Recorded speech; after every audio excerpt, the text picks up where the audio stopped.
this fucking animal's history today. Never mistake survival for success. Paulie Walnuts proves you can be a total disaster and still outlive every genius in the room. Few characters in The Sopranos embody the contradiction of menace and buffoonery, quite like Paulie Walnuts Galtieri. On paper, he should be the model mobster. Decades in the game, a reputation for toughness, and the rare distinction of surviving long enough to die of natural causes. Yet, peel back the charm and malapropisms, and one finds a man whose success lies not in competence, but in his uncanny ability to fail upward. I saw the Virgin Mary. Protected by luck, audacity, and an inexplicable divine shield that could only be described as the Virgin Mary's personal insurance policy. Oh, thank God, that's fucking beautiful. Paulie's legend, if one can call it that, is not built on cleverness or strategy, but on sheer survival. While more capable men ended up in coffins or indictments, Paulie floated serenely above consequence, a relic from an era when stupidity could masquerade as loyalty. He is, at best, a case study in accidental success, a man too dim to scheme, but too paranoid to get caught. Take his management style. Delegation, for Paulie, was less about leadership and more about exploitation. Been doing really good this year with the sportsbook. Yeah, it's been good. Handing Christopher the sportsbook wasn't mentorship. It was a masterclass in avoiding work while still collecting tribute. He preached about passing the torch, while ensuring the flame burned everyone but himself. When Christopher died, Paulie's brief existential crisis read less as guilt and more as the narcissistic horror of realizing his protégé's ghost might be keeping score. The apologists argue that Paulie was tough love incarnate, a grizzled Dutch uncle trying to mold Christopher into a man. The boss of his family told you you're going to be Santa Claus. You're Santa Claus. In reality, his mentorship consisted of manipulation, public humiliation, and the occasional murder. He didn't nurture protégés, he drained them. Any tenderness was self-serving, a strategic show of concern to maintain favor with Tony Soprano. The moment that dynamic shifted, Paulie's supposed affection turned to treachery faster than a bookie skipping town. To call Paulie competent would require redefining the word. His career is a museum of botched operations and unintended carnage. He killed 16 Czechoslovakians. Guy was an interior decorator. The Pine Barrens fiasco, where he and Christopher lost a Russian in the snow and nearly froze to death, remains one of television's great portraits of professional ineptitude. His botched hit on Phil Leotardo, which claimed the life of a random doppelganger, was an act of homicidal slapstick. You're here to rob me. Even his robberies carried a tragicomic flair. A simple heist of an elderly woman turned into an unplanned murder, forcing him to choke out a lifelong acquaintance because he couldn't handle a mattress. Calls were made to Zips. They're coming over from Naples. And yet, despite his staggering incompetence, Tony Soprano trusted Paulie with delicate work. This was not due to respect. It was risk management. Paulie's predictability made him useful. He could be sent to deliver a message or a beating, and no one would suspect him of plotting anything more sophisticated. He was the ideal soldier, incurious, ambitious in moderation, and loyal only to his own skin. His survival strategy was simple. Never be important enough to get killed. In the hierarchy of mob Darwinism, Paulie was the perfect parasite.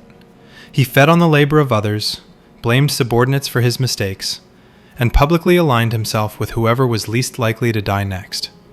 He understood, instinctively, that leadership was a death sentence. I'm gonna pass. When Tony offered him more responsibility, he dodged it with the grace of a bureaucrat avoiding paperwork. Like a mafia Michael Scott, he stayed just influential enough to be included, but never competent enough to threaten anyone above him. Of course, Paulie's defenders point to moments of effectiveness. He did, on occasion, deliver results, usually through brute force or pure chance. You Gary LaManna landscape. He avenged Sal Vitro by beating 2 landscapers half to death and taking their lawnmower as collateral. A moment of absurd yet genuine dominance. The Cuban had to go see the harbor master, but His handling of the Cuban meeting in Miami was uncharacteristically deft. He managed to charm and intimidate in equal measure, knowing when to talk and when to shut up, a rare event worthy of religious notation.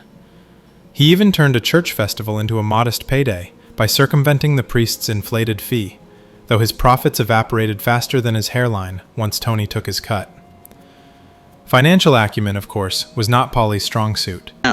You even know what your EBITDA is? My what? His grasp of EBITDA, a term he could barely pronounce, let alone understand, became a running joke, emblematic of a man who could quote business jargon while losing track of every dollar he ever touched.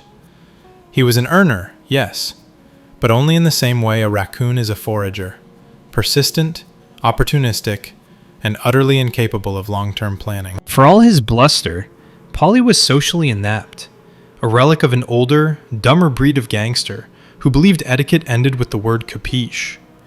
His interactions oscillated between cruelty and cluelessness. Make sure you tell it's from Uncle Paul. He humiliated Christopher, harassed Adriana, and made lewd jokes about children without realizing, or caring, how grotesque he sounded. His treatment of Finn, Meadow's boyfriend, was particularly revealing. 1 minute threatening him, the next bribing him with a $20 bill, once he realized whose son-in-law he might become. It wasn't kindness. It was cowardice, wrapped in farce. Yet for all his ugliness, Paulie remained strangely magnetic.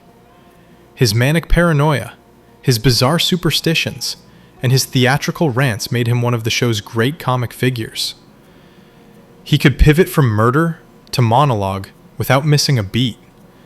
A Shakespearean fool in tracksuits. His superstitious terror of the Virgin Mary. This fucking animal's history today. His feud with a stray cat. His obsession with image and age. All painted a man both horrifying and pitiable. The wrinkles he lamented in the mirror were symbolic.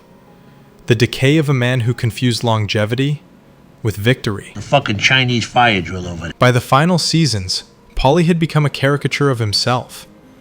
Less a gangster, more a sitcom relic. His paranoia bloomed into madness, his loyalty curdled into self-preservation, and his competence evaporated entirely. Yet, he was still standing when the credits rolled. Sylvia was comatose, Christopher buried, Bobby riddled with bullets, Tony perhaps dead, but Paulie sat in the back room of Satriali's, sunning himself in defeat, disguised as triumph. And that is the cruel genius of Paulie Walnuts. He is not the success story of a master criminal. He is the mascot of mediocrity that refuses to die. In a world where ambition gets you killed, Paulie's secret was simple. Stay loud enough to be noticed, but never smart enough to be feared. His charm, his idiocy, and his cosmic luck formed the holy trinity of mob survival. Was Paulie ever competent? Occasionally. But more importantly, he was adaptable. He turned cowardice into wisdom, manipulation into mentorship, and incompetence into personality. He was the mob's court jester who lived long enough to inherit the empty throne. In the end, Paulie Galtieri represents the triumph of the small-time survivor, the man too shallow to drown. While the rest of Tony's empire collapsed under its own ambition, Paulie remained, polishing his Cadillac, muttering about respect, and waiting for a phone call that would never come. It's hard not to admire the irony. In the grand opera of The Sopranos, where intellect and introspection spelled doom, it was the fool who walked off stage alive. Paulie Walnuts didn't just survive the life, he outlasted it. And in the strange calculus of that world, that's not incompetence. That's immortality. Survival's an art, so is good analysis. Subscribe.